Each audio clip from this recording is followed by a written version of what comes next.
para sa aking pinakamamahal na asawa, ang babaeng nagpatunay sa akin na mayroong true love. Itinaas ni Carlos Valdez ang kanyang kopa ng champagne. Ang mga kristal nito ay kumikinang sa ilalim ng libu-libong ilaw ng Grand Ballroom. Ngumiti siya. Isang ngiti na kayang tumunaw ng kahit anong pagdududa. Isang ngiti na minahal ni Liana mula pa sa unang araw. Ngumiti rin si Liana pabalik. Itinaas ang sarili niyang kopa. Perpekto ang lahat. Ang bawat bulaklak, bawat tugtog ng orkestra, bawat ningning sa mata ng mga bisita. Lahat ay naayon sa plano. Siya ang nagplano ng lahat. After all, siya si Liana Reyes, ang pinakamahusay na event planner sa buong Makati. Ngunit sa ilalim ng perpektong gabi, may isang bagay na hindi tama. Isang detalye. Hindi ito ang Moet and Chandon Rosé Imperial na personal niyang pinili para sa kanilang two-person toast. Iba ang kulay, iba ang bula. Bilang isang eksperto sa mga engrandeng selebrasyon, alam niya ang pagkakaiba. Parang may kung anong malamig na gumapang sa kanyang likuran. Ang kanyang mga mata ay lumipat mula sa kopa, papunta sa taong nag-abot nito sa kanila. Hindi ito isa sa mga staff ng hotel. Si Mang Julian, ang pinakamatagal at pinakapinagkakatiwalaang server din ng pamilya Valdez. Bakit siya ang personal na nagdala ng 2 baso lamang? At doon niya nakita. Isang mabilis, halos hindi mapansing sulyap mula kay Carlos papunta sa ina nito, si Doña Esmeralda, na nakatayo hindi kalayuan. Isang sulyap na nagtagal lamang ng 1 segundo, ngunit para kay Liana, iyon ay isang buong kumpisalan. Isang tango na halos hindi gumalaw mula sa matandang babae. Isang senyas. Biglang nanlamig ang kamay ni Liana na may hawak sa baso. Ang ingay ng kasiyahan sa paligid ay tila humina at naging isang ugong na lang sa kanyang tainga. Ang lalaking kaharap niya, ang lalaking ipinangako niya ng kanyang buhay, ilang oras lang ang nakalipas. Ang nangiting iyon. Dati, iyon ang nagpaparamdam sa kanya na ligtas siya. Ngayon, parang isa na lang itong maskara. Bakit? Saan ako nagkamali? Ang mga tanong ay sumabog sa kanyang isipan, ngunit walang oras para sa mga sagot. Oras na para kumilos. Gamit ang lahat ng kanyang lakas, pinanatili niya ang matamis na ngiti sa kanyang mga labi. Bahagya siyang gumalaw, na tila nawalan ng balanse sa kanyang mahabang wedding gown. Ay naku, ang clumsy ko naman. Tumawa siya ng mahina. Isang tawa na perpektong nagtago sa kabog ng kanyang dibdib.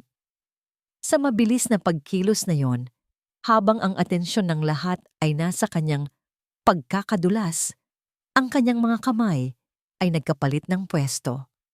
Mabilis, tumpak, isang galaw na ensayado ng libo-libong beses sa pag-ayos ng mga mesa at dekorasyon. Ang baso na para sa kanya ay nasa kamay na ngayon ni Carlos. Ang baso na para kay Carlos ay nasa kanya na. Wala sino man ang nakapansin. "Cheers, my love," sabi ni Carlos. Ang kanyang mga mata ay may kakaibang kislap. "Cheers, mahal ko," sagot ni Liana. Ang kanyang boses ay kalmado. Ngunit ang kanyang mga mata sa likod ng kanyang nangiti ay kasing lamig ng yelo.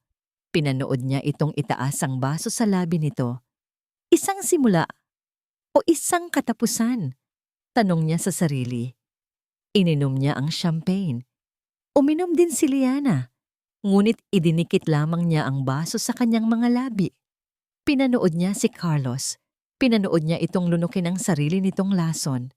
1 segundo. 2. Nangunot ang noo ni Carlos. Tumingin siya sa baso. Pagkatapos ay kay Liana na may pagtataka sa kanyang mga mata. Bigla siyang namutla. Nanlaki ang kanyang mga mata na tila nakakita ng multo. Napahawak siya sa kanyang dibdib. Hirap na huminga. Ang ngiti ay nawala sa kanyang mukha. Napalitan ng ekspresyon ng purong takot at hindi paniniwala. Sa harap ng daan-daang bisita, sa gitna ng kanilang perpektong kasal, si Carlos Valdez ay walang buhay na bumagsak sa sahig. Isang nakabibinging katahimikan ang bumalot sa bulwagan na agad sinundan ng isang malakas na sigaw. mula kay Doña Esmeralda, ang anak ko.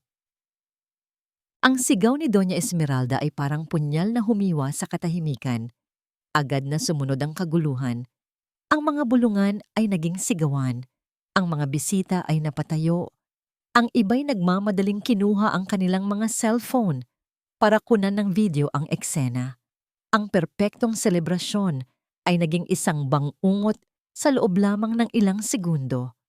Ngunit mas mabilis pa sa pagkalat ng tsismis ang pagkilos ng mga Valdez. Mula sa mga gilid ng bulwagan, biglang lumitaw ang mga lalaking nakaitim na suit at may mga earpiece. Hindi sila security ng hotel. Sila ay sariling mga tauhan ng pamilya. Sa loob ng ilang sandali, nakabuo na sila ng isang pader ng mga katawan sa paligid kung saan nakahandusay si Carlos, hinaharangan ng sinumang may dalang kamera. Walang kukuha ng litrato. Please, show some respect. Sigaw ng isa sa kanila. Ang kanyang boses ay kalmado, pero may bigat ng autoridad. Professional. Masyadong professional. Tila ba handa sila para sa isang ganitong klaseng emergency. Nakatayo lang si Liana, hindi makagalaw. Tila nanonood ng isang pelikula kung saan siya ang bida pero wala siyang kontrol sa script. Ang kanyang puso ay bumabayo ng napakabilis, ngunit ang kanyang katawan ay nanigas sa lamig. Si Doña Esmeralda ay lumuhod sa tabi ng kanyang anak, hindi pinapansin ang mamahaling damit na nasasayad sa sahig. Carlos! Anak! Gumising ka! Tumawag kayo ng doktor! Sigaw niya, ang kanyang mukha ay puno ng pag-aalala para sa anak. Ngunit nang iangat niya ang kanyang paningin at tumama ito sa mga mata ni Liana, walang bahid ng pag-aalala. Ito ay puro galit. Isang malamig, nanunuot na galit. Ang mainit ng ngiti ng biyenan na sumalubong sa kanya sa altar kanina ay ganap ng naglaho. Ang nakatingin sa kanya ngayon ay isang estranghero, isang kaaway. Sa gitna ng kaguluhan, nakita ni Liana si Marco, ang kanyang matalik na kaibigan at business partner, na pilit na sumisiksik sa mga tao para makalapit sa kanya. Liana! Tawag nito. Ang mukha ay puno ng pag-aalala. Ngunit bago pa man ito makalapit, isang malaking katawan ng security ang humarang sa kanya. Sir, dito lang po tayo, sabi ng lalaki, hindi gumagalaw. Kaibigan ako ng bride, giit ni Marco. Pasensya na po, sir. Family members only. Sa sandaling iyon, nagtama ang mga mata ni Liana at Marco. Sa gitna ng lahat ng nagsisigawan at natatarantang mga tao, tanging ang mga mata ni Marco ang nakita niyang malinaw.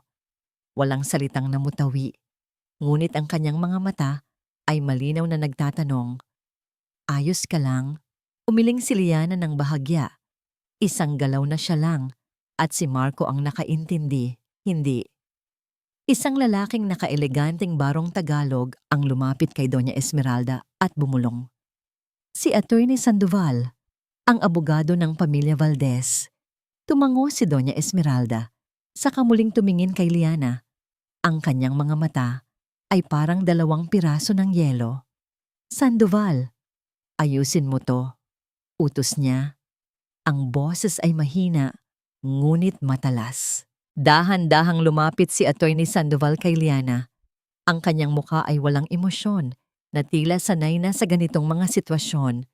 Ang kanyang boses ay magalang, ngunit may nakatagong lamig. Mrs. Valdez, panimula niya ang paggamit sa apelido ay tila isang pangiinsulto sa puntong ito. Hindi sumagot si Liana. Ang kanyang mga mata ay nakapako pa rin sa walang malay na katawan ni Carlos na dinadala na palabas sa isang stretcher. Mrs. Valdez, ulit ng abogado. Alang-alang sa di umano'y emotional instability mo, pinapayuhan kang manatili sa iyong kwarto at huwag munang makipag-usap kahit kanino. Ang mga salitang yon ay tumama kay Liana na parang sampal. Emotional instability? Bumaling siya sa abogado. Ang pagkalito sa kanyang muka ay napalitan ng dahan-dahang pagkamulat. Hindi ito isang simpleng akusasyon. Ito ay isang plano. at nagsisimula pa lang ito. Hindi natulog si Liana ng gabing iyon. Nakatulala lang siya sa kisame ng marangyang guest room kung saan siya pinayuhang manatili. Ang kanyang isipan ay isang blankong papel na paulit-ulit na sinusulatan at binubura.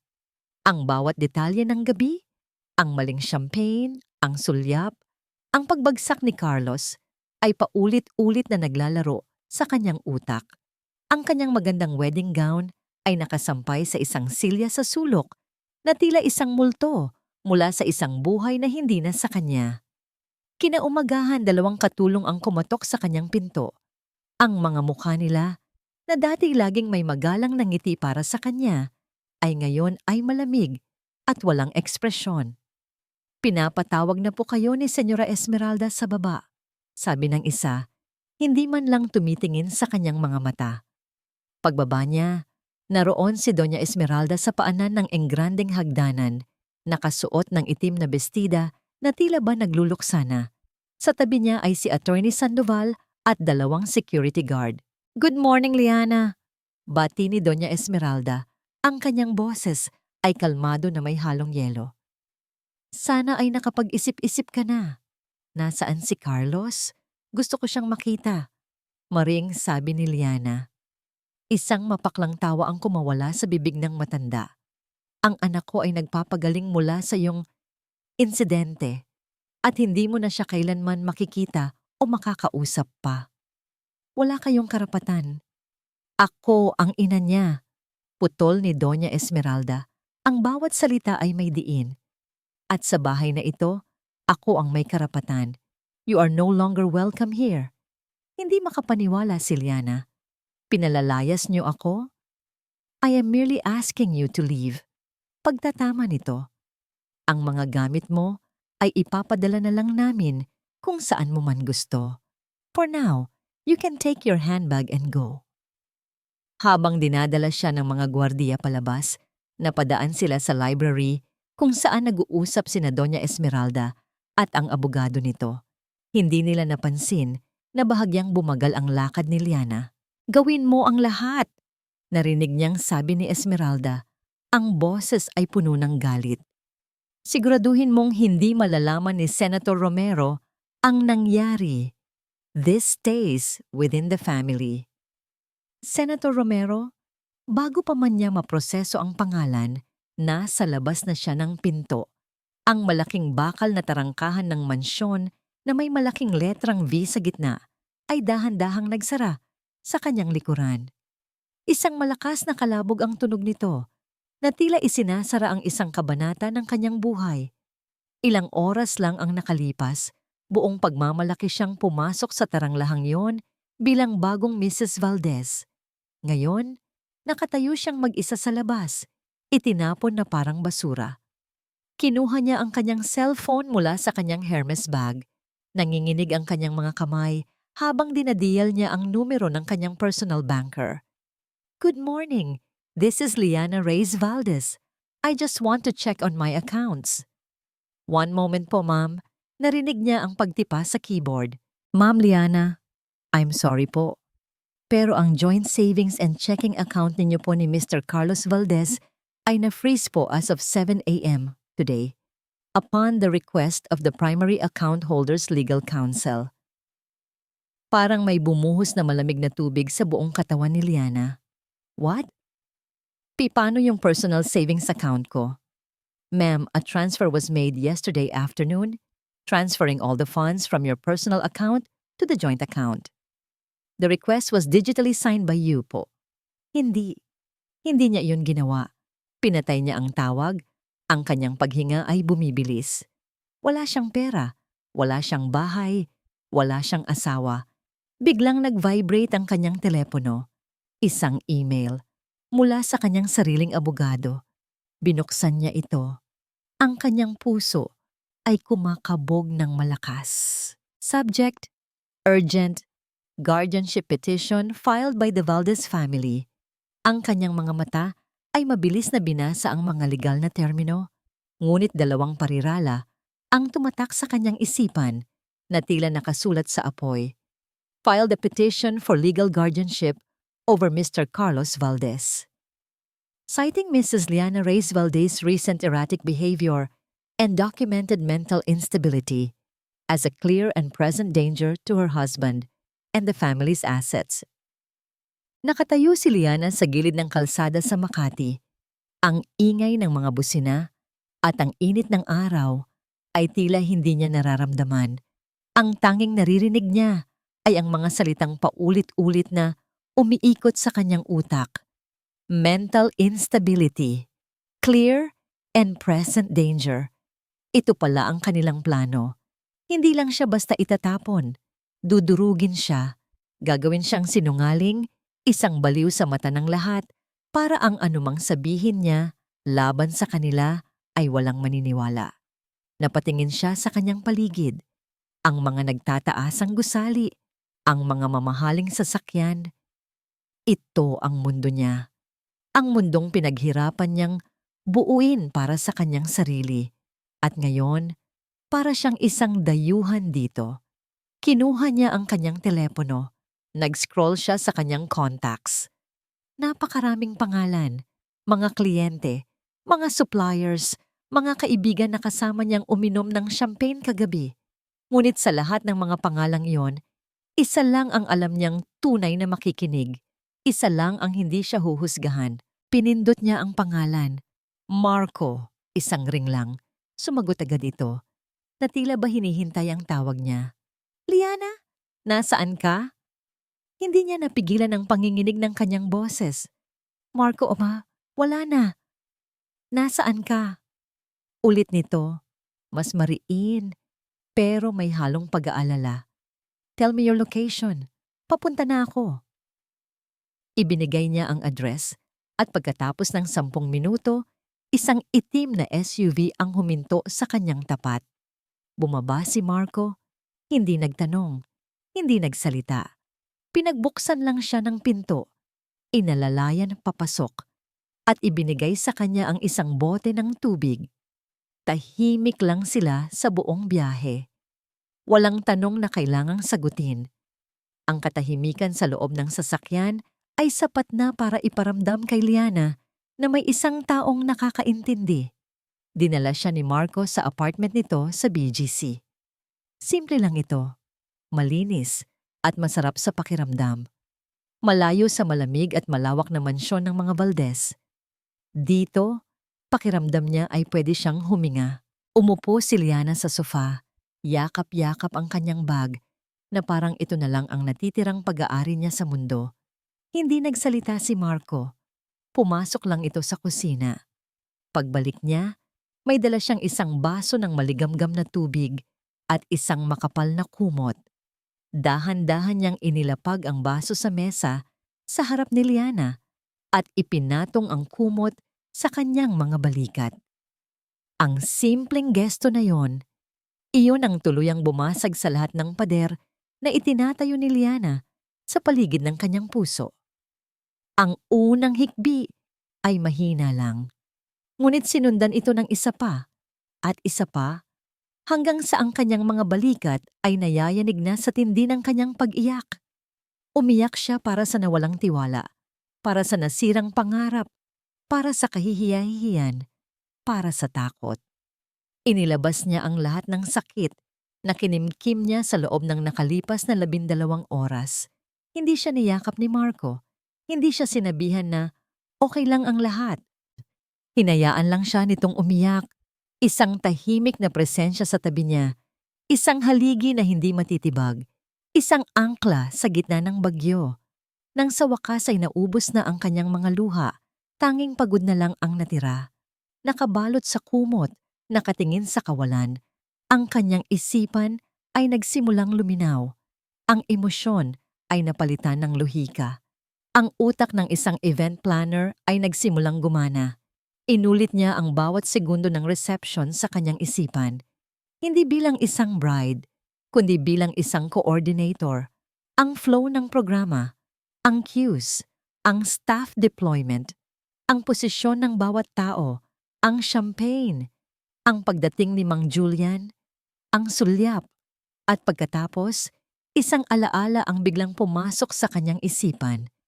Isang maliit na detalye mula sa final coordination meeting niya sa hotel, 2 araw bago ang kasal.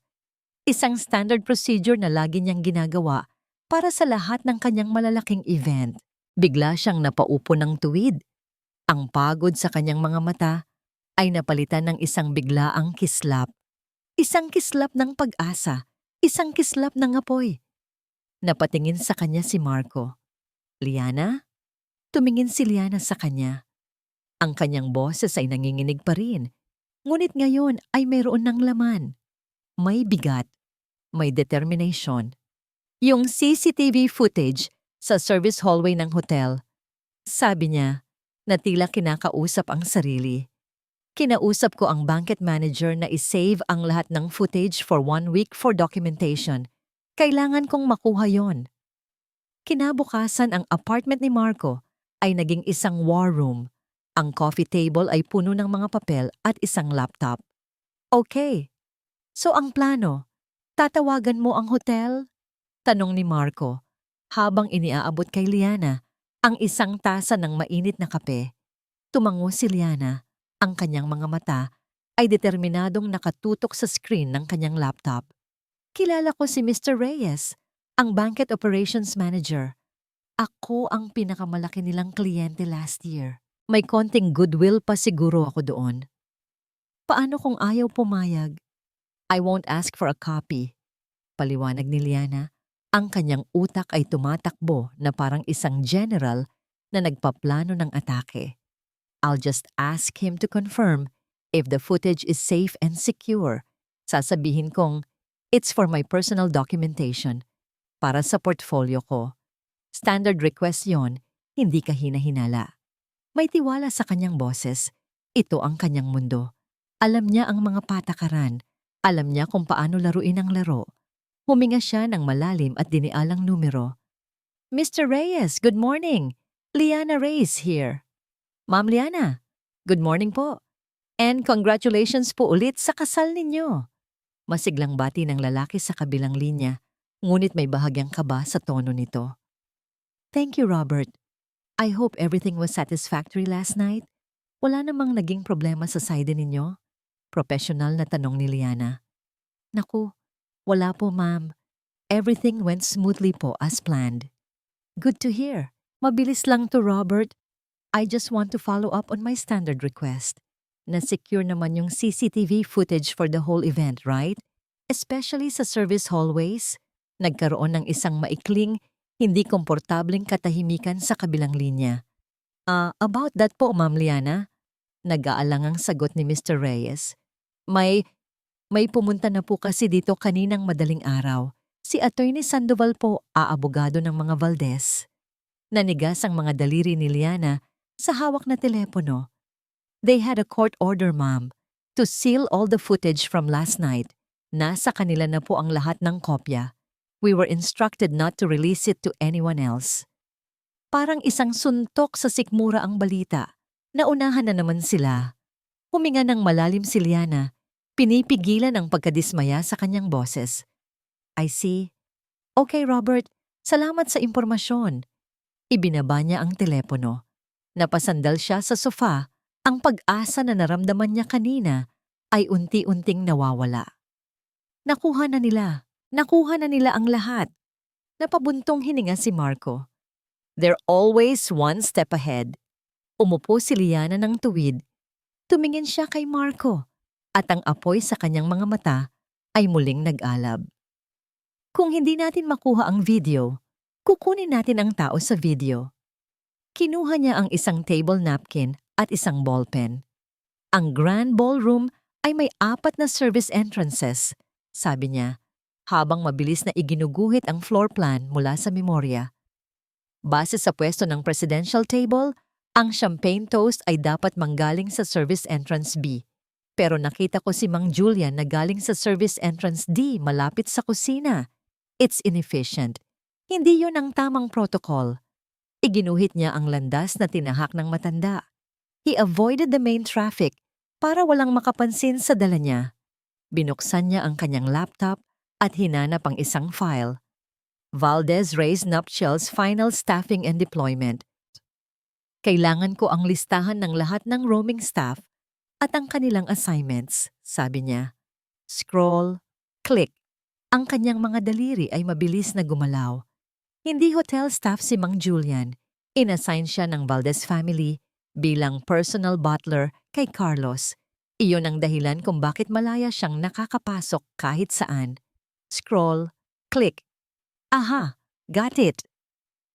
Itinuro niya ang isang pangalan sa screen, isang larawan mula sa ID, isang address sa Pasay.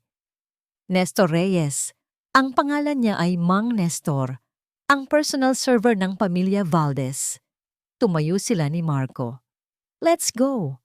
Nakarating sila sa isang luma at masikip na apartment complex sa Pasay.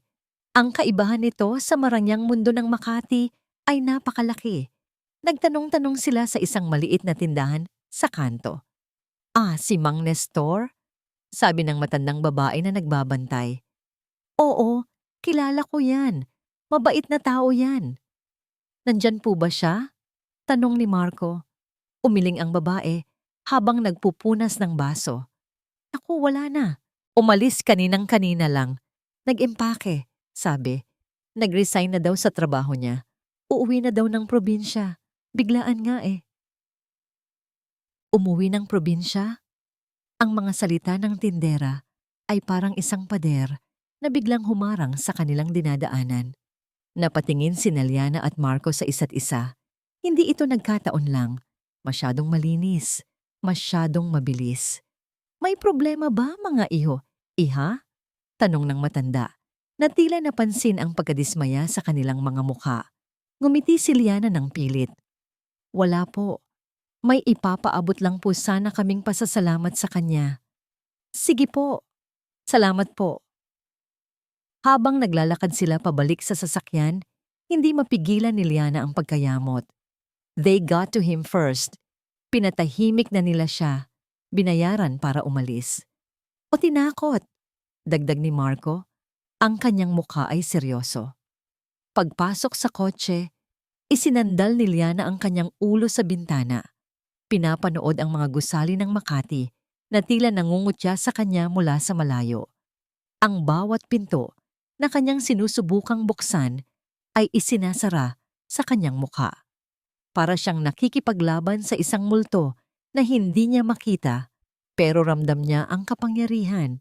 Pag-uwi nila sa apartment, ang unang bumungad sa kanila ay ang tunog ng telebisyon mula sa sala ng isang kapitbahay. Isang pamilyar na jingle ng isang sikat na evening talk show. At sa ating pagbabalik, isang nakakagulat na revelasyon tungkol sa kasal ng taon, manatiling nakatutok. Biglang kinabahan si Liana. Kinuha ni Marco ang remote at inilipat sa channel na yon. Nasa screen si Cassandra Velasco, isang kilalang showbiz host. Ang kanyang mukha ay puno ng nag-aalab na intriga. Ang kasal na tinaguriang Wedding of the Year ay nauwi sa isang trahedya, panimula ni Cassandra. Ngunit ayon sa isang source na malapit sa pamilya, Valdez, may mas malalim pa palang dahilan sa likod ng pagbagsak ng business heir na si Carlos Valdez sa mismong araw ng kanyang kasal.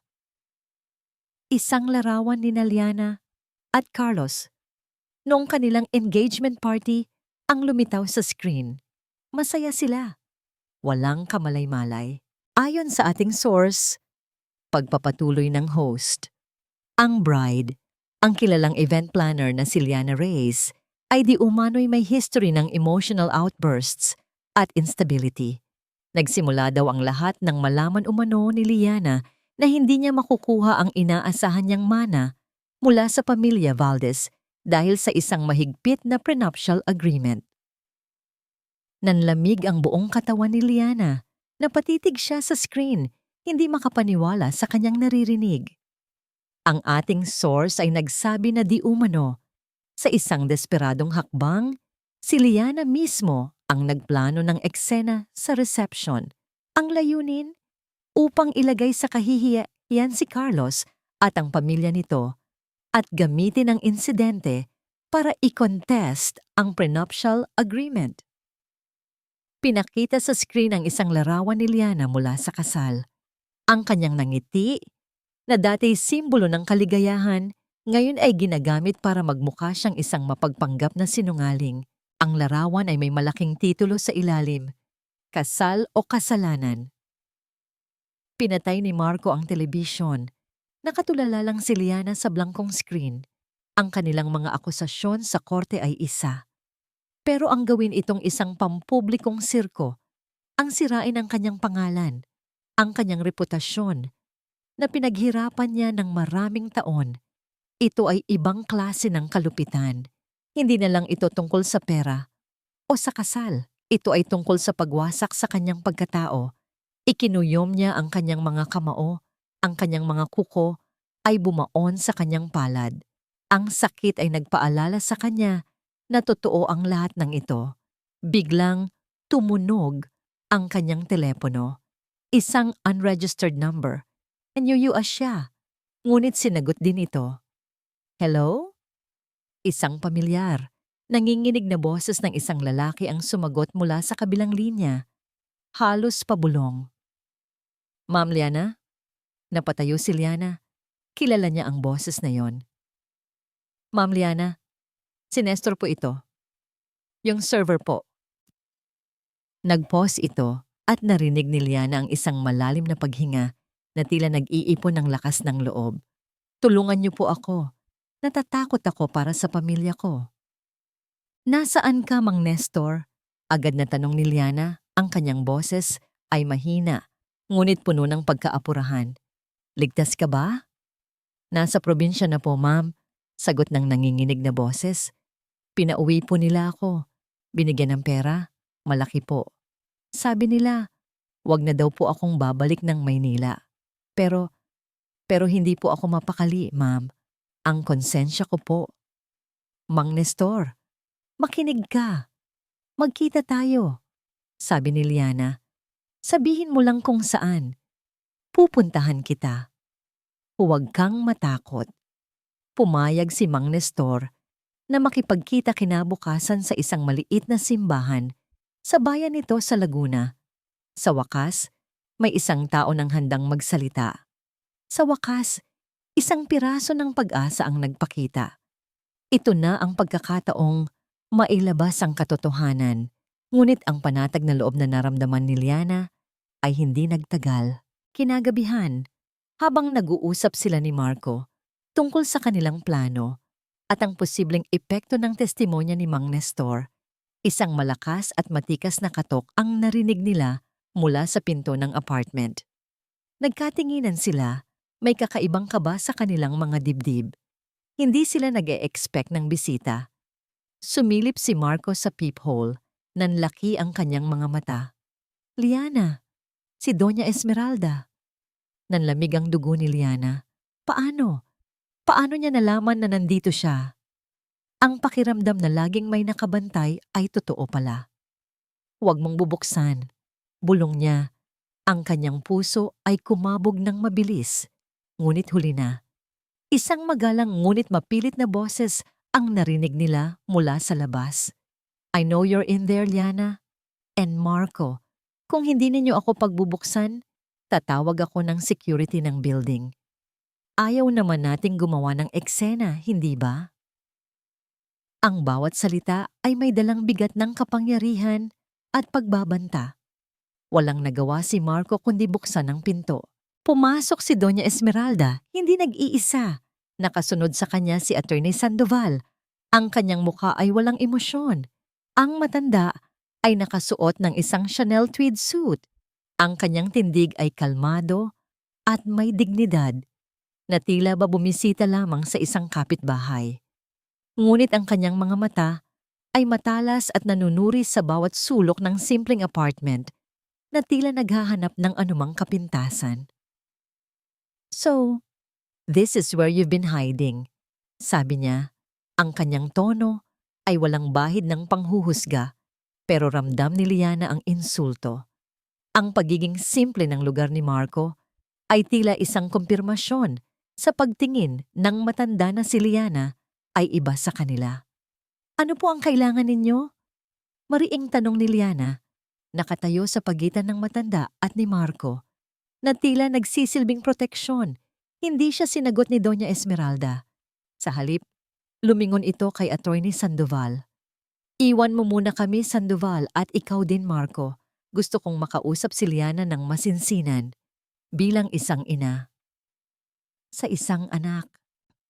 Ang mga salitang isang ina sa isang anak ay tila nangungutya sa tenga ni Liana. Ito ang parehong babae na nagpahirap sa kanya, na gumawa sa kanya ng isang publikong kahihiyan. Ngunit kahit labag sa loob, lumabas sina Marco at ang abogado. Iniwan silang dalawa sa sala. Ang pinto ay dahan-dahang sumara at tanging ang katahimikan ang bumalot sa kanila, mas mabigat kaysa sa anumang ingay. Umupo si Doña Esmeralda sa sofa na tila pag-aari niya ito. Ang kanyang mga mata ay nakatingin kay Liana at sa unang pagkakataon, nakita ni Liana ang isang bakas ng lungkot o tila lungkot sa mga mata nito na mabilis ding naglaho at napalitan ng pamilyar na lamig. Alam mo, Liana, panimula niya sa malumanay na boses na tila nagbabalik tanaw sa nakaraan. Naaalala mo ba noong unang beses kitang makilala? Nakita ko sa iyo ang sarili ko noong kabataan ko. Matalino, ambisyosa, gagawin ang lahat para sa pamilya. Iyon ang dahilan kung bakit, sa kabila ng iyong pinagmulan, tinanggap kita sa aming pamilya. Hindi umimik si Liana. Ang kanyang puso ay kumakabog ng malakas.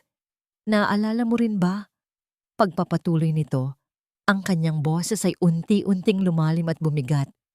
Noong nagkasakit ng malubha ang tatay mo, noong kailangan niya ng operasyon sa puso at wala kayong mahanap na espesyalista, biglang kumabog ang dibdib ni Liana. Isang alaala ang biglang bumalik, ang desperasyon ng kanyang pamilya. Ang pag-asa na biglang sumulpot, ang pamilya Valdez. Sila ang tumulong. Isang tawag lang ng donya at ang kanyang ama ay nasa operating room na kinabukasan. Ang aming pamilya, sabi ni Doña Esmeralda, ang gumawa ng paraan. Isang tawag lang sa St. Luke's at nakuha ng tatay mo ang pinakamagaling na doktor. Hindi kami humingi ng kapalit. Ginawa namin yon dahil may utang na loob ang aming pamilya sa lolo mo noon. Tinulungan niya ang aking ama na makapagsimula sa negosyo. Pinakisamahan namin kayo. Ang bawat salita ay isang paalala, isang singil. Hindi ito simpleng kabutihan. Ito ay isang investment, isang tali na ngayon ay ginagamit para itali siya. Hindi ko po yun makakalimutan. Mahinang sagot ni Liana. Ang lasa ng kapaitan ay nasa kanyang dila. Mabuti, sabi ng matanda. Ang kanyang boses ay unti-unting tumitigas. Inilapag niya ang isang brown envelope sa mesa. Itinulak ito palapit kay Liana. Kaya nandito ako ngayon para maningil. Hindi ng pera, ng kapayapaan. Binuksan niya ang envelope. Sa loob ay mga dokumento, isang divorce petition, at isang tseke. Isang tseke na may napakaraming zero na kayang bumuhay sa pamilya ni Liana habang buhay nang hindi na kailangang magtrabaho. Isang presyo para sa kanyang katahimikan. Pirmahan mo ang divorce papers. Utos ni Doña Esmeralda. Ang kanyang boses ay ngayon ay ganap ng walang emosyon. Ang dahilan, irreconcilable differences. Tanggapin mo ang tseke bilang allowance, bilang tulong. Pagkatapos, manahimik ka na. Kalimutan mo na ang lahat. Umalis ka ng bansa kung gusto mo. Isipin mo na lang na kabayaran ito sa utang na loob ng pamilya mo sa amin. Para walang gulo. Para walang hiya para sa magkabilang pamilya. Tinitigan ni Liana ang mga papel, pagkatapos ay ang mukha ng babaeng kaharap niya. Ang pag-atake sa TV, ang mga kaso, at ngayon ito. Ang paggamit sa isang alaala ng kabutihan para manipulahin siya, para bilhin ang kanyang katahimikan, para takpan ang katotohanan ng kanilang masamang balak. Hindi na lang ito tungkol sa utang na loob. Ito ay blackmail. Dahan-dahan, itinulak ni Liana pabalik ang envelope sa mesa. Ang mga papel ay dumulas pabalik sa matanda. Tumingin siya nang diretso sa mga mata ni Doña Esmeralda. Ang kanyang boses ay malamig at malinaw, na tila isang kristal na basag, ngunit matalim pa rin. Ang utang na loob, binabayaran, Doña Esmeralda, pero ang buhay ko at ang pangalan ko, hindi mabibili. At mas lalo, hindi ko po ibebenta ang karapatan kong ipaglaban ang katotohanan. Magkita na lang po tayo sa korte. Ang mukha ni Doña Esmeralda ay nanigas. Ang matamis na ngiti ay naglaho, napalitan ng isang ekspresyon ng pagkabigla at matinding galit. Hindi niya inaasahan ang ganitong sagot mula kay Liana. Ang utang na loob at pera ay laging gumagana. Mag-iisip ka ng mabuti, Liana, mariing sabi niya. Ang kanyang boses ay ngayon ay puno ng pagbabanta. Hindi mo gugustuhin na kalabanin ang pamilya Valdez. Nakalaban niyo na po ang tama, sagot ni Liana. Ang kanyang boses ay kalmado pa rin, walang bahid ng takot. At sa laban na yan, wala kayong panalo. Tumayo si Doña Esmeralda. Ang kanyang mga mata ay nanlilisik. Malalaman mo kung gaano kakahina nang wala kami. Sabi niya bago tuluyang lumabas ng pinto, binabagsak ito ng malakas sa kanyang likuran. Pagkaalis niya, lumabas si Marco mula sa kanyang pinagtataguan sa kusina. Nakita niya ang lahat. Liana, are you okay? That was intimacy. Tumango si Liana, huminga ng malalim. I'm okay. Ngayon alam na natin kung gaano sila kadesperado. Pero ang utang na loob, yun ang pinakamasakit. Sabi ni Marco, ang kanyang noo ay nakakunot. Ang gamitin ng kabutihan laban sa'yo. I know, sagot ni Liana. Pero mas matimbang ang katotohanan. Hindi na sila nag-aksaya pa ng oras. Agad silang nagtungo sa Laguna para makipagkita kay Mang Nestor. Ang simbahan ay luma, payapa, at halos walang tao. Nakita nila si Mang Nestor na nakaupo sa isang bangko, nakatingin sa altar. Ang kanyang mga balikat ay nakakuba. Mang Nestor, tawag ni Liana. Lumapit sa matanda. Napaigtad si Mang Nestor. Tumingin siya kay Liana. Ang kanyang mga mata ay puno ng takot at guilt. Ma'am Liana, pasensya na po. Natakot po ako. Naiintindihan ko po, sabi ni Liana at umupo sa tabi nito. Pero kailangan ko ang tulong mo. Kailangan kong malaman ang katotohanan. Huminga ng malalim si Mang Nestor. Pinapunta po ako ni Doña Esmeralda sa probinsya. Binigyan po ako ng pera para sa pagpapagamot ng aking anak. Pero hindi ko po kayang dalhin ang sikreto na to, ma'am. Lalo na at nakita ko po kayo sa TV, sinisiraan nila. Kinuha niya ang isang lumang cellphone mula sa kanyang bulsa. Ma'am, bago po ako umalis, habang nag-empake po ako, tinawagan po ako ni Carlos. May inutos po siya sa akin. Nagtago po ako sa banyo at nirecord ko po ang usapan namin. Hindi ko po alam kung bakit. Basta po bigla ko lang pong ginawa. Inabot niya ang telepono kay Liana. Kinuha ito ni Liana. Ang kanyang mga kamay ay nanginginig. Pinindot niya ang play. Narinig nila ang boses ni Carlos na may halong kaba at pagmamadali. Mang Nestor, sigurado ka bang magagawa mo ang utos ni Mama? Walang makakapansin? Opo, Sir Carlos. Huwag po kayong mag-alala. Ako na po ang bahala. Gawin mo lang ang sinabi ni Mama. Ilagay mo yon sa line ni Liana, wag sa akin. Ayokong matulad sa nangyari kay Tita Elena. Biglang naputol ang recording. Nagkatinginan sina Liana at Marco. Ang kanilang mga mukha ay puno ng pagkabigla. Tita Elena? Bulong ni Liana. Sino si Tita Elena? Hindi ko po alam, ma'am. Sagot ni Mang Nestor. Ang kanyang mukha ay nalilito rin. Basta po binanggit niya yan. Parang may nakaraang nangyari na. Niyakap ni Liana ang cellphone na tila ito ang pinakamahalagang bagay sa mundo. Ito na. Ito ang kailangan niya. Isang ebidensya na hindi lang siya nag-iisa sa kanyang hinala. Isang ebidensya na hindi siya baliw.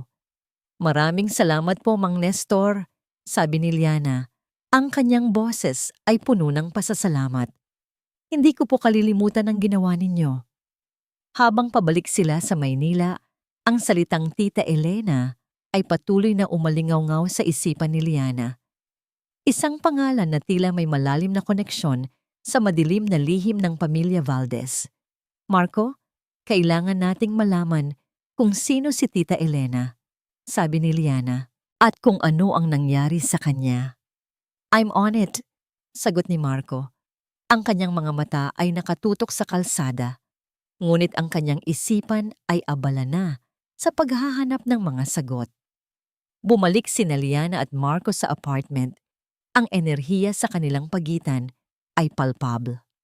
Ang recording ni Mang Nestor ay hindi lang basta ebidensya. Ito ay isang pambukas ng pinto sa mga lihim ng mga Valdez. Hindi natin to pwedeng i-present agad sa korte, sabi ni Liana habang nakatitig sa cellphone. Too risky. They'll just discredit Mang Nestor. We need more. Pero may binanggit si Carlos. Ayokong matulad sa nangyari kay Tita Elena, pagninilay ni Marco. Ibig sabihin, may nangyari na dati. Something bad. Exactly, sagot ni Liana. Kung may itinatago sila tungkol kay Tita Elena, baka doon natin sila mahuli. Baka doon magsimulang mawasak ang pader nila. Agad na sinimulan ni Marco ang paghahanap sa internet. Gamit ang kanyang mga kasanayan sa pananaliksik, inilagay niya ang lahat ng posibleng kombinasyon ng pangalan. Elena Valdez, Valdez Family Incident, Valdez Scandal. Ilang oras silang nakatutok sa screen. Ang mga daliri ni Marco ay mabilis na nagtatype sa keyboard. Sa simula, wala silang makita. Tila ba may isang invisible hand na bumura sa anumang bakas ng nakaraan. Ngunit hindi sumuko si Marco. Iniba niya ang kanyang diskarte. Nagsimula siyang maghanap sa mga lumang news archives, mga lokal na pahayagan, at mga obituaries. Pagkatapos ng halos 3 oras ng walang tigil na paghahanap, biglang napatigil si Marco. Liana, tingnan mo to. Lumapit si Liana sa laptop. Nasa screen ang isang lumang digitalized na kopya ng isang pahayagan mula halos 20 taon na ang nakalipas. Ang headline ay maliit. Nakatago sa isang seksyon ng Society News, ngunit ang pangalan ay malinaw. Valdez Heiress, Elena Valdez, dies in tragic accident. Nasa ilalim ng headline ang isang maliit na larawan ng isang babaeng ngumingiti. Bata pa, maganda, ngunit may bahid ng kalungkutan sa kanyang mga mata. Si Tita Elena, bulong ni Liana. Binasa nila ang artikulo. Ayon dito, si Elena Valdez ay namatay sa isang tragic car accident habang pauwi mula sa isang party. Ang driver ay nakatakas at hindi na natagpuan. Ang lahat ng kanyang ari-arian, dahil wala siyang asawa o anak, ay napunta sa kanyang kapatid, ang ama ni Carlos at asawa ni Doña Esmeralda. Ito lang? Tanong ni Liana, nabigo. Isang aksidente lang? Hindi ko akalain, sabi ni Marco, na may Valdez na mamamatay sa aksidente at walang masyadong investigasyon. Ang mga Valdez, hindi sila ganoon. Napaisip si Liana, isang aksidente, walang driver. Ang lahat ng mana ay napunta sa pamilya Valdez. At ang pagbanggit ni Carlos, ayokong matulad sa nangyari kay Tita Elena. Masyadong maraming nagkataon. I-cross-reference mo ang mga petsa, Marco. Sabi ni Liana, kung kailan nangyari ang aksidente ni Tita Elena at kung kailan nagsimulang umangat ang Valdez Group, kailangan nating tingnan ang mga financial records nila sa panahong iyon. Habang naghahanap si Marco, may biglang pumasok sa isipan ni Liana. Ang Senator Romero na binanggit ni Doña Esmeralda. Baka may connection siya sa Valdez family. Kung sakaling may maitim silang ginawa, sila ang magtatakip. Senator Romero, binalikan niya ang lumang database ng mga politiko. Senator Miguel Romero, matagal nang kaalyado ng mga Valdez, mayaman, impluwensyal, at napatigil si Marco. May-ari din siya ng isang malaking construction firm na nakakuha ng maraming kontrata sa gobyerno noong panahong iyon. Panahon ng biglaang pag-angat ng Valdez Group. Isang tawag lang sa St. Luke's. Bulong ni Liana. Ang kabutihang loob na ipinakita nila noon ay tila may ugat na mas malalim. Kung ang mga Valdez ay sangkot sa pagkamatay ni Elena para sa pera. Marco's eyes widened. Liana, this is bigger than just Carlos trying to poison you. Kinuha ni Liana ang kanyang telepono. Hindi na natin to pwedeng hawakan ng kami lang. Kailangan ng tulong ng mga may kapangyarihan. Pero sino ang magtitiwala sa'yo? Tanong ni Marco. Sinisiraan ka nila sa publiko. Ikaw ang baliw. Kaya hindi ako ang direktang kakausap. Sagot ni Liana. Ang kanyang mga mata ay naniningning. Tatanggalan natin sila ng payong. Sisimulan natin sa mga taong hindi nila kayang bilhin o takutin. Ang media. Pero, ang media na din mismo ang nagpahamak sa'yo. Ibang media, sabi ni Liana. Ang mga investigative journalists, ang mga hindi takot maghukay at may kakilala ako. Ang kanyang daliri ay nag-scroll sa kanyang contacts. May kaibigan akong journalist dati, si Bianca. Magaling siya. At ayaw niya sa mga taong gumagamit ng pera para itago ang katotohanan. Binalanse ni Liana ang cellphone sa pagitan ng kanyang balikat at tenga habang nagtitimpla ng kape para sa kanilang dalawa ni Marco. Bianca, Liana Reyes to. Liana? Oh my gosh, girl. Kumusta ka? I heard about what happened. Are you okay? Ang boses ni Bianca, puno ng pag-aalala, ay nagpaalala kay Liana sa mga panahong magkasama silang nagko-cover ng mga event, tumatawa at nagtsismisan. Hindi ako okay, Bianca. Hindi ako okay, but I will be. Sagot ni Liana. Pero kailangan ko ng tulong mo, hindi bilang kaibigan lang, kundi bilang journalist. Saglit na natahimik si Bianca. Kilala niya si Liana. Alam niyang hindi ito tatawag para sa mga walang kwentang bagay. Spill it, girl! Ano yan? Ikinuwento ni Liana ang lahat. Ang engagement, ang champagne, ang pagbagsak ni Carlos, ang mga akusasyon ng mental instability, ang pagtatago ni Mang Nestor, at ang kanilang natuklasan tungkol kay Tita Elena. Hindi niya pinalampas ang anumang detalye, bawat hinala, bawat koneksyon. Sa kabilang linya, tahimik lang si Bianca. Nakikinig ng mabuti. Nang matapos si Liana, may isang mahabang katahimikan. Liana, this is huge, sabi ni Bianca. Ang kanyang boses ay seryoso.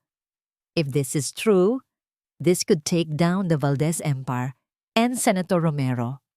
I know, sagot ni Liana. May recording ako mula kay Mang Nestor at may lumang news article kami tungkol sa pagkamatay ni Tita Elena. Okay, let's meet, desidido si Bianca. Tomorrow, kailangan kong makita ang mga ebidensya mo at kailangan nating pag-usapan ng masinsinan ang plano. Pakiramdam ni Liana ay tila nabunutan siya ng tinik sa dibdib. Sa wakas, may isang taong makapangyarihan ang handang makinig. May isang taong handang labanan ng kasinungalingan. Kinabukasan, nagkita sila ni Bianca sa isang coffee shop na malayo sa mata ng publiko.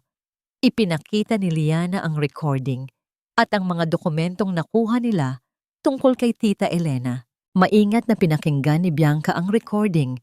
Ang kanyang noo ay nakakunot sa bawat salita ni Carlos. Nang marinig ang ayokong matulad sa nangyari kay Tita Elena, lalong nalisik ang mga mata ni Bianca. This is strong, Liana, sabi ni Bianca, matapos repasuhin ang lahat. Pero kulang pa. Kailangan natin ng mas solidong ebidensya bago natin ito ilabas sa publiko. Baka baliktarin lang nila tayo. Nang umalis si Bianca, may biglang pumasok sa isipan ni Liana. Marco, si Carlos mismo. Siya ang pinakamahina sa lahat. Kung tutulungan natin siya, baka magsalita siya. Pero bakit niya gagawin yon? Tanong ni Marco. Kinasabwat siya sa pagtatangka sa buhay mo. Because he is weak. Paliwanag ni Liana. He's trapped. He's being manipulated by his mother. Kung makita niya na walang takasan, na mas masahol pa ang magiging sitwasyon niya, kung mananahimik siya, baka magsalita siya. Kailangan lang nating sindihan ang takot sa kanya. May kakaibang plano si Liana sa isipan. Hindi niya ito sasabihin kay Bianca o kahit kanino pa. Ito ay isang bagay na kailangan niyang gawin ng mag-isa. Kinabukasan, lumabas ang isang article sa isang online news platform. Isinulat ito ni Bianca. Hindi direktang binanggit ang mga Valdez, ngunit may mga blind item ito tungkol sa isang prominenteng pamilya na nagtatago ng isang madilim na lihim tungkol sa isang tragic accident 2 dekada na ang nakalipas. Umalma ang buong media. Ang blind item ay naging usap-usapan. Naramdaman ni Doña Esmeralda ang banta. Hindi niya direktang pwedeng kalabanin si Bianca Velasco na may napakaraming followers. Masyadong malakas ang koneksyon ni Bianca sa media. Sa isang desperadong hakbang, ginamit niya ang kanyang impluensya para gumawa ng pressure kay Carlos. Hindi lang dahil sa blind item, kundi dahil sa posibilidad na malaman ng publiko ang mas malaking lihim ng pamilya. Isang gabi, habang naglalakad si Liana pauwi sa apartment ni Marco, isang sasakyan ang biglang huminto sa kanyang tabi. Bumaba ang bintana. Si Carlos. Ang kanyang muka ay putlang-putla.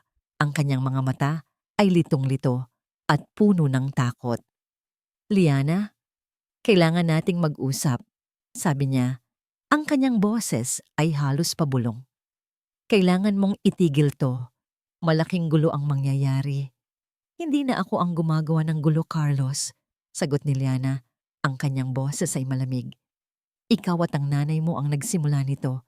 Hindi ko kayang itigil.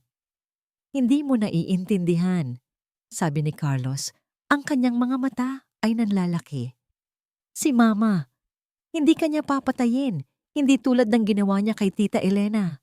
Nawalan ng hininga si Liana. Ang mga salitang yon. Biglang natahimik si Carlos. Nanlaki ang kanyang mga mata. Natigilan siya. Narealize niya ang sinabi niya. Nakita ni Liana ang takot sa kanyang mga mata. Ang takot na dulot ng kanyang pagkadulas.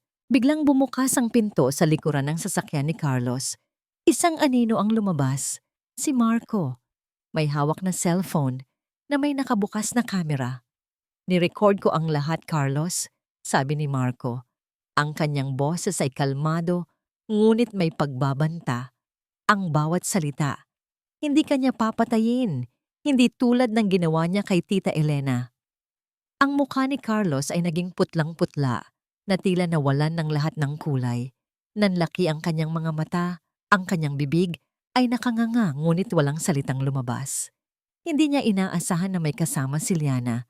Hindi niya inaasahan na maririnig ang kanyang sariling boses na nagbubunyag ng isang napakalalim na sikreto. Huwag mong ilalabas yan, utal niya. Ang kanyang tinig ay halos hindi na marinig. Puno ng matinding takot at kahihiyan. Masyado nang huli, Carlos, sabi ni Liana. Ang kanyang boses ay walang anumang emosyon. Masyado nang maraming kasinungalingan ang nabunyag. Sa sandaling iyon, ang takot ni Carlos sa ina niya, ang takot sa publikong paghatol, at ang takot sa kanyang sariling kasinungalingan ay naghalo-halo at sumabog.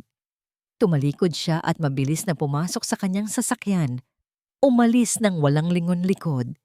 Ang tunog ng kanyang gulong na nag-iiskid ay nag-iwan ng isang bakas ng desperation sa tahimik na gabi.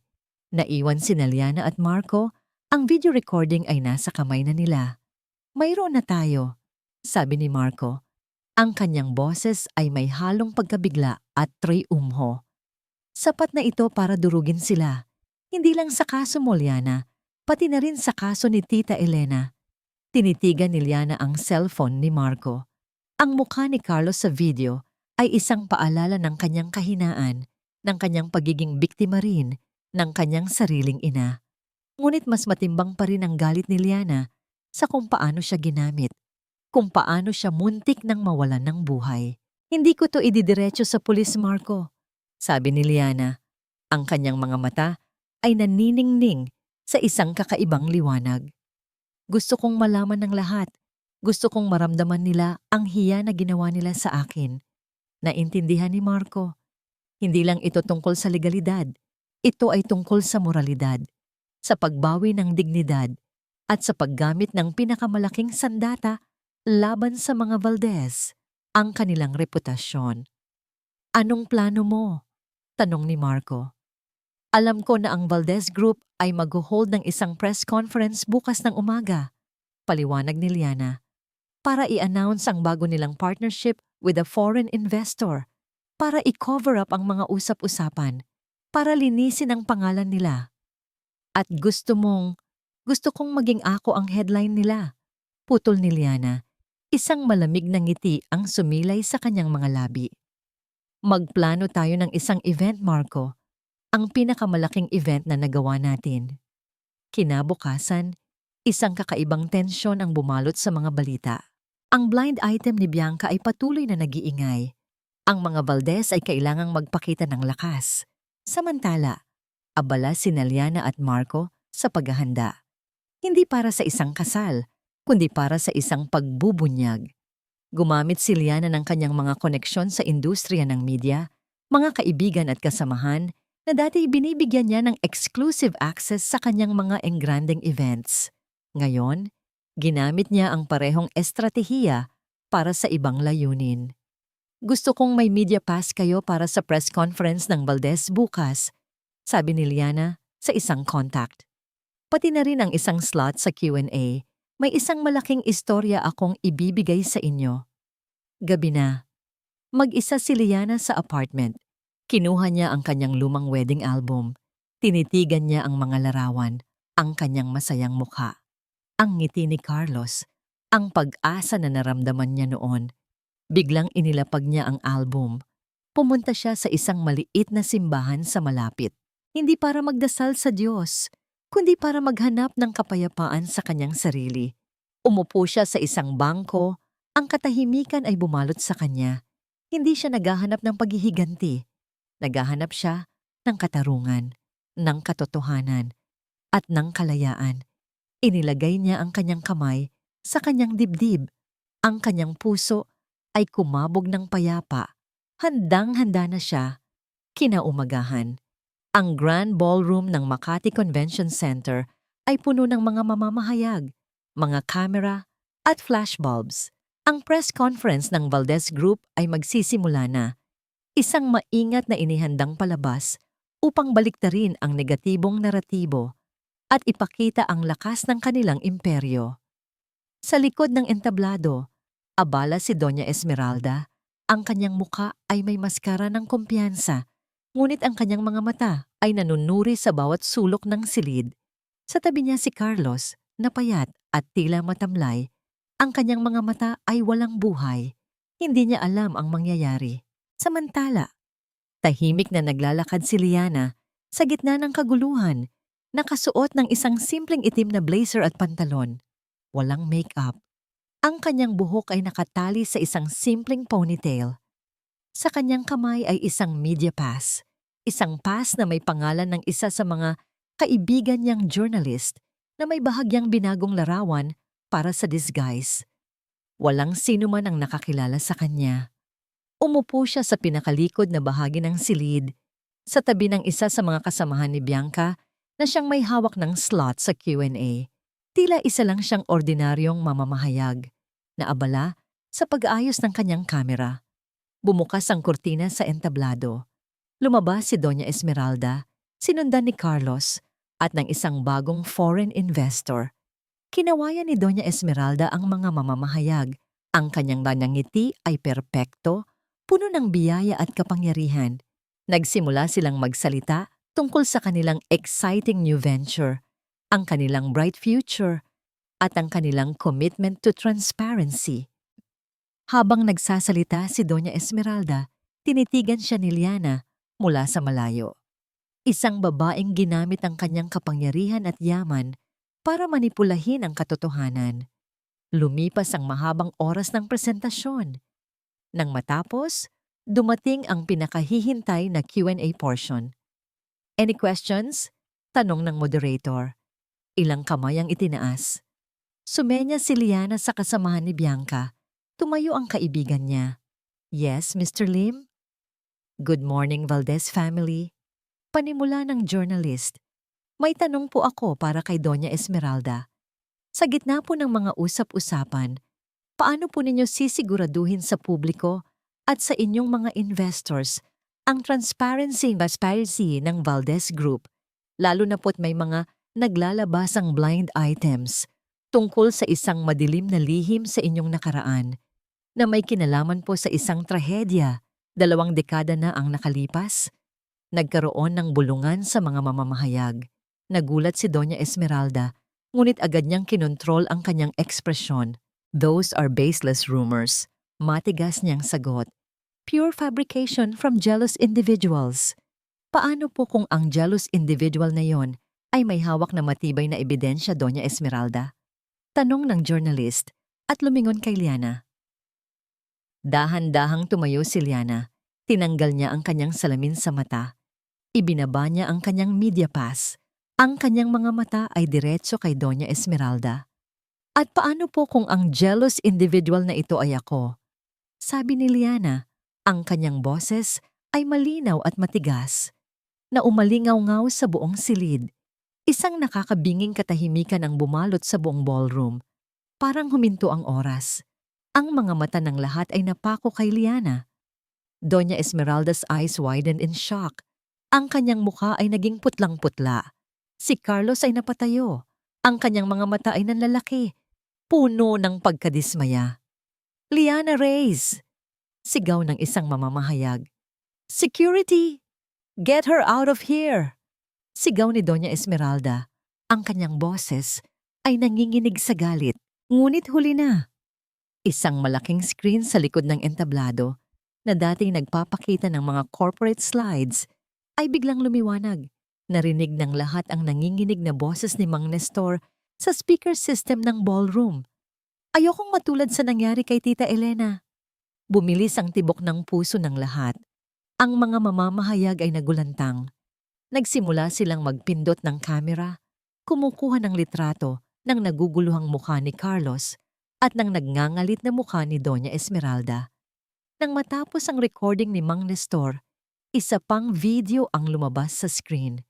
Ang mukha ni Carlos, putlang-putla, puno ng takot. Hindi kanya papatayin, hindi tulad ng ginawa niya kay Tita Elena. Ang mga salitang yon ay parang bomba na sumabog sa gitna ng ballroom. Ang mga mamamahayag ay nagsigawan, nagtanong-tanong. Si Doña Esmeralda ay nanatiling nakatayo sa entablado, hindi makagalaw. Ang kanyang mukha ay puno ng matinding galit at pagkabigla. Ang kanyang imperyo ay unti-unting gumuguho. May tunog ng sirena mula sa labas. Pumasok ang mga pulis sa ballroom.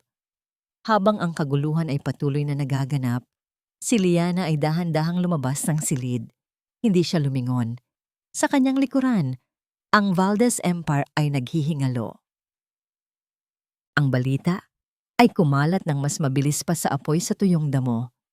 Bago pa man matapos ang araw, ang video ng pag-amin ni Carlos ay viral na sa lahat ng social media platforms. Ang pangalan ng mga Valdez, na dati simbolo ng yaman at kapangyarihan, ay ngayon ay naging kasing kahulugan ng krimen at kasinungalingan. Ang stock market ay naging brutal.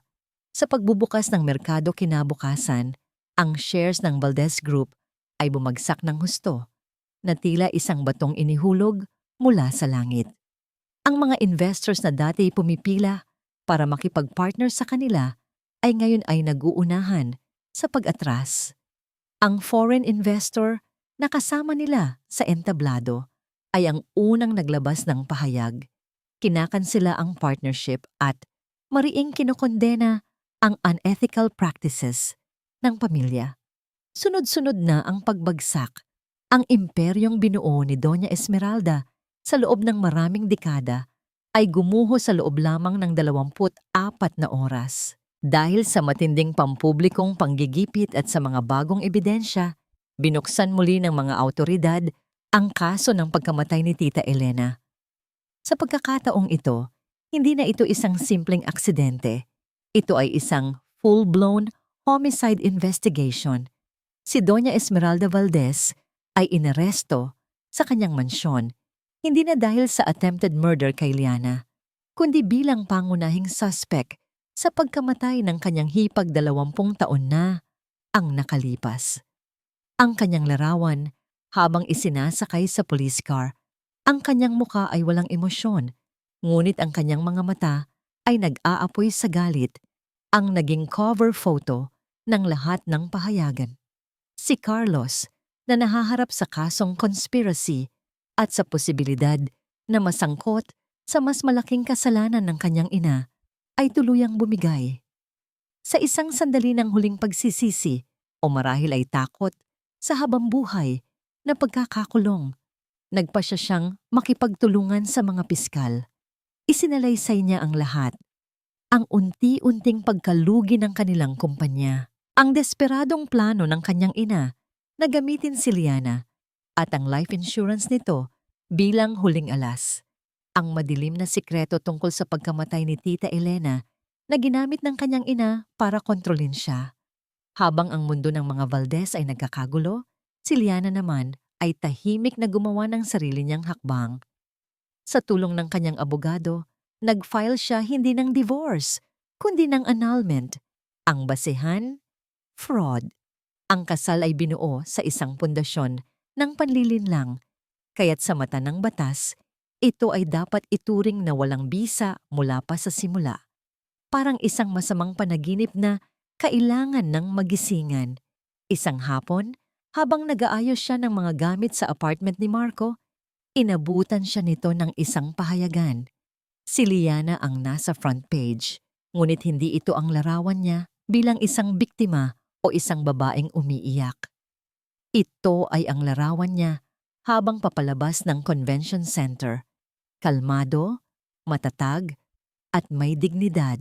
Ang headline, Liana Reyes, ang event planner na nagplano ng sarili niyang hustisya. Ngumiti si Liana sa unang pagkakataon sa loob ng mahabang panahon. Isang tunay na ngiti, hindi pilit, hindi isang maskara, isang nangiti ng kalayaan. Ilang linggo ang lumipas, naging mas payapa ang lahat. Isang araw, dumating ang isang sulat para kay Liana. Ipinadala mula sa kulungan. Galing ito kay Carlos. Nanginginig ang kanyang mga kamay habang binubuksan ito. Sa loob, isang piraso lang ng papel. May 3 salita lang na nakasulat sa magulong sulat kamay. Patawarin mo ako. Tinitigan niya ang mga salita ng matagal. Walang galit, walang awa. Tanging isang pakiramdam ng pagtatapos. Itinupi niya ang sulat at inilagay sa isang kahon kasama ang iba pang mga alaala ng kanyang nakaraan. Hindi niya ito sasagutin. Hindi na kailangan. 6 na buwan ang lumipas. Ang pangalan ng mga Valdez ay unti-unti nang nawala sa mga headline, napalitan ng mga bagong iskandalo at balita. Ang kanilang mansyon sa Makati ay nabenta. Ang kanilang kumpanya ay idineklara na bangkarota. Ang hustisya, bagamat mabagal ay gumulong ayon sa nararapat. Ngunit malayo sa ingay ng syudad, si Liana Reyes ay nagsimula ng bagong buhay. Ibinenta niya ang kanyang malaking event planning company. Ang mundo ng mga grand debut at marangyang kasalan ay hindi na para sa kanya. Ang mga kumikinang na chandelier at mamahaling champagne ay nagpapaalala lang sa kanya ng isang kasinungalingan.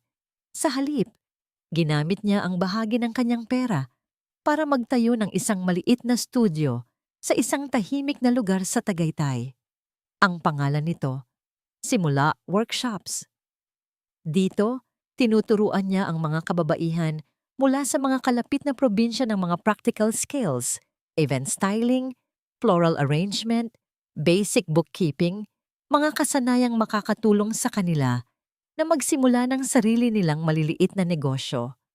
Hindi na siya ang reyna ng Makati Events. Siya na ngayon si Teacher Liana, isang babaeng nakahanap ng bagong layunin sa pagtulong sa iba. Isang hapon, habang abala siyang turuan ng isang estudyante kung paano ayusin ang mga rosas sa isang centerpiece, Isang pamilyar na boses ang kanyang narinig. Mukhang mas masaya ka ngayon. Napalingon si Liana. Nakatayo sa may pinto si Marco. May dalang dalawang tasa ng mainit na kape at may ngiti sa kanyang mga labi. Madalas na siyang bumibisita, nagdadala ng mga supplies o simpleng nakikipagkwentuhan lang. Ang kanilang pagkakaibigan na sinubok ng apoy ay naging mas matibay pa kaysa dati. Marco, ngumiti si Liana. Napadaan ka. Of course. Ayokong mamiss ang graduation ng first batch mo. Sabi niya, iniaabot ang isang tasa. I'm proud of you, Liana. Very proud. Umupo sila sa isang maliit na bench sa labas ng studio. Pinapanood ang paglubog ng araw sa likod ng Taal Volcano. Ang hangin ay malamig at malinis. Naalala mo ba nung una tayong magkakilala? Biglang tanong ni Liana. Sa isang event. Pareho tayong baguhan. Parehong takot na takot magkamali. Oo naman, tumawa si Marco. Ikaw, kinakabahan. Ako, tinapunan ng wine ang damit ng kliyente. Nagtawanan sila. Ang mga alaala ng kanilang pinagsamahan ay nagbigay ng init sa malamig na hapon. Tinitigan ni Liana ang kanyang mga kamay. Dati, ang mga kamay na ito ang nag-aayos ng mga engrandeng selebrasyon para sa iba. Ngayon, ginagamit niya ito para tulungan ang iba na buuin ang sarili nilang mga pangarap. Wala na.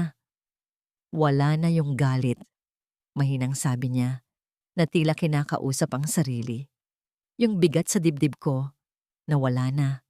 Hinawakan niya ang sulat ni Carlos sa kanyang isipan, ang tatlong salitang iyon.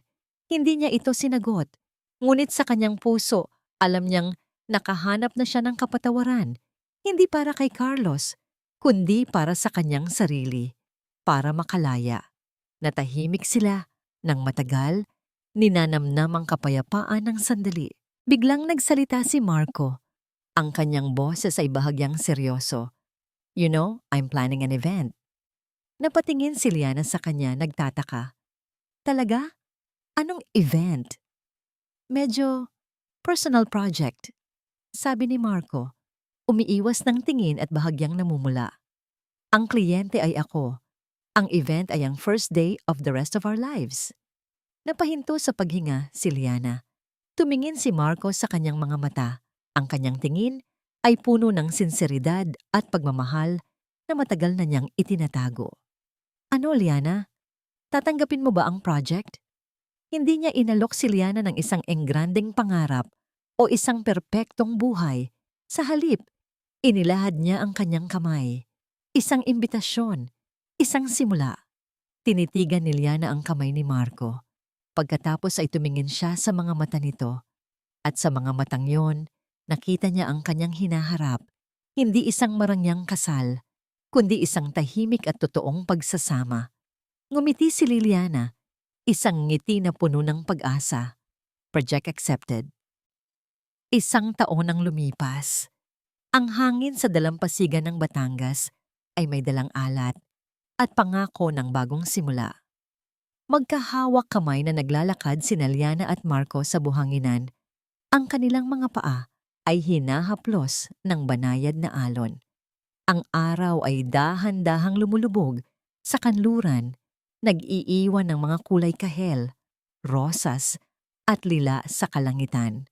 Walang engrandeng selebrasyon, walang daan-daang bisita, walang kumikinang na mga alahas. Tanging silang dalawa lang, dalawang saksi at ang isang lokal na hukom na nagkasal sa kanila sa ilalim ng isang simpleng arko na gawa sa kawayan at pinalamutian ng puting bulaklak. Ito ang event na pinlano nila. Simple, totoo. Kanilang-kanila lang. Huminto si Liana sa paglalakad at huminga ng malalim. Ang hangin ay pumuno sa kanyang baga na tila nililinis ang mga huling bakas ng nakaraan. Tiningnan niya si Marco, ang lalaking nanatili sa kanyang tabi sa pinakamadilim na kabanata ng kanyang buhay. Ang kanyang kaibigan, ang kanyang kakampi, ang kanyang asawa. Masaya ka ba? Tanong ni Marco. Ang kanyang hinlalaki ay marahang humahaplos sa kamay ni Liana. Ngumiti si Liana, isang ngiti na abot hanggang sa kanyang mga mata. Masaya at payapa. Ang pagpapatawad, natutunan niya, ay hindi isang malaking kaganapan. Ito ay isang tahimik na desisyon na bitawan ang bigat na matagal mo nang dinadala. Pinatawad na niya si Carlos, hindi dahil ito'y karapat-dapat, kundi dahil karapat-dapat siyang maging malaya mula sa galit. Pinatawad na niya si Doña Esmeralda, hindi dahil naiintindihan niya ang ginawa nito, kundi dahil ayaw na niyang maging bilanggo ng kanilang kasakiman. At higit sa lahat, pinatawad na niya ang kanyang sarili. Ang sarili niyang naging bulag sa pag-ibig, ang sarili niyang pinayagan ang sarili na malinlang.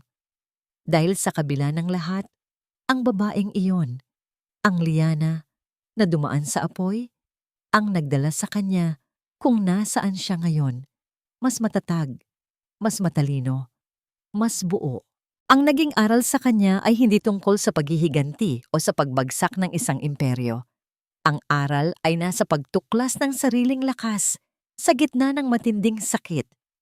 Nasa pag-alam na ang tunay na halaga ay hindi nasusukat sa yaman o katayuan, kundi sa dignidad na hindi kayang bilhin at sa tapang na ipaglaban ng tama. Tumingin siya sa papalubog na araw, isang pagtatapos at isang bagong simula. Handa ka na ba para sa susunod na kabanata, Mr. A? Napahinto si Liana at natawa. Hindi pa rin siya sanay. Ngumiti si Marco at hinapit siya palapit. Kasama ka, lagi akong handa. Bulong nito, bago siya halikan nang marahan sa ilalim ng papalubog na araw.